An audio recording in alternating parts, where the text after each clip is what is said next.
रमेश की पत्नी के इलाज में 32 लाख रुपए खर्च हो गए। गंभीर बीमारी से पत्नी तो पूरी तरह से ठीक हो गई, लेकिन हेल्थ बीमा कंपनी ने क्लेम खारिज कर दिया।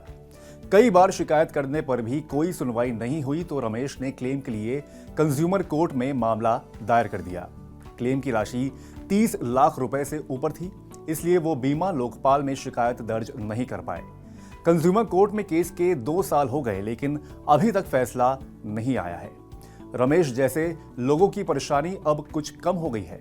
सरकार ने बीमा लोकपाल के दावा निपटान से जुड़ी राशि की सीमा को बढ़ा दिया है। अब देश भर में बीमा लोकपाल कार्यालय 50 लाख रुपए तक के दावों से जुड़ी शिकायतें निपटा सकेंगे। पहले बीमा लोकपाल को 30 लाख रुपए तक राशि वाली शिकायतें लेने की ही इजाजत थी।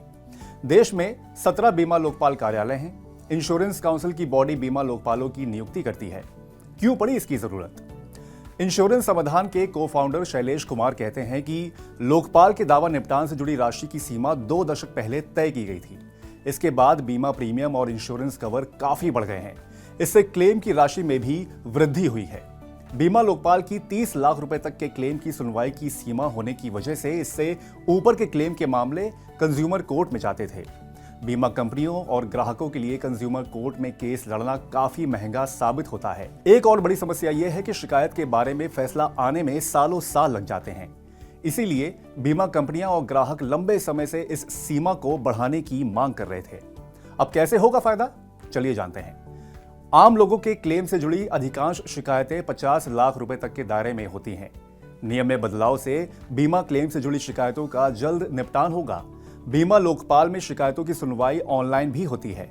नियमों के तहत लोकपाल को किसी भी शिकायत का 90 दिन के अंदर निपटान करना होता है। बीमा कंपनियों के लिए लोकपाल के फैसले का पालन 30 दिन के अंदर करना जरूरी है। ऐसा नहीं होने पर बीमा धारक इसकी जानकारी लोकपाल कार्यालय को दे सकता है। शिकायत सही होने पर बीमा कंपनी को क्लेम के साथ ब्याज भी चुकाना होगा। अगर कोई ग्राहक अधिक दावे वाले मामले में बीमा लोकपाल के फैसले से संतुष्ट नहीं है तो वह कंज्यूमर फोरम में जा सकता है। खास बात यह है कि लोकपाल के फैसले के खिलाफ बीमा कंपनियां कोर्ट में चुनौती नहीं दे सकती। उन्हें लोकपाल के फैसले पर अमल करना ही होगा। ऐसे में रमेश जैसे लोगों की पैसों के साथ साथ समय की भी बचत होगी। कब कर सकते हैं लोकपाल में शिकायत, चलिए ये भी जानते हैं। बीमा लोकपाल में कोई भी पॉलिसी धारक सीधे शिकायत दर्ज नहीं करा सकता। अगर कोई मामला है तो पहले बीमा कंपनी में लिखित शिकायत करनी होगी। अगर 15 दिन में कंपनी की ओर से कोई जवाब नहीं आता है तो फिर से लिखित शिकायत करनी होगी। इसके 15 दिन तक शिकायत का समाधान नहीं होता है तो फिर आप बीमा लोकपाल कार्यालय में शिकायत कर सकते हैं। ये शिकायत ऑनलाइन और ऑफलाइन दोनों तरीकों से की जा सकती है। यानी बीमा कंपनी में पहली शिकायत के दिन से 1 महीने बाद लोकपाल में जा सकते हैं। बीमा कंपनी की ओर से दावा खारिज होने के 1 साल के अंदर बीमा लोकपाल में शिकायत दर्ज कराना जरूरी है। अब कैसे करें शिकायत? अगर बीमा कंपनी ने वाजिब क्लेम रिजेक्ट कर दिया है तो बीमा धारक या उसका उत्तराधिकारी लिखित शिकायत पर साइन करके बीमा लोकपाल में दे सकता है।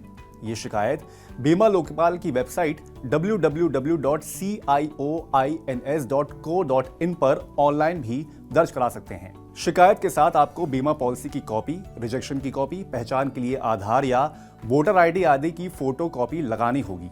शिकायत मिलने पर बीमा लोकपाल आपको सुनवाई की तारीख देगा। इस सुनवाई में आप ऑनलाइन या खुद जाकर शामिल हो सकते हैं। नियम में बदलाव से रमेश की तरह बड़ी संख्या में लोगों को अब क्लेम के लिए कोर्ट कचहरी के चक्कर नहीं लगाने पड़ेंगे। अगर बीमा कंपनी आपके जायज क्लेम को खारिज कर देती है तो कतई भी चुप ना बैठें। आप इस बारे में बीमा कंपनी में शिकायत दर्ज करें। अगर कंपनी कोई सुनवाई नहीं कर रही है तो लोकपाल में शिकायत करें। शिकायत से जुड़े सभी ईमेल और कागजों को संभाल कर रखें। लोकपाल के जरिए आप बिना किसी खर्च के क्लेम पा सकते हैं।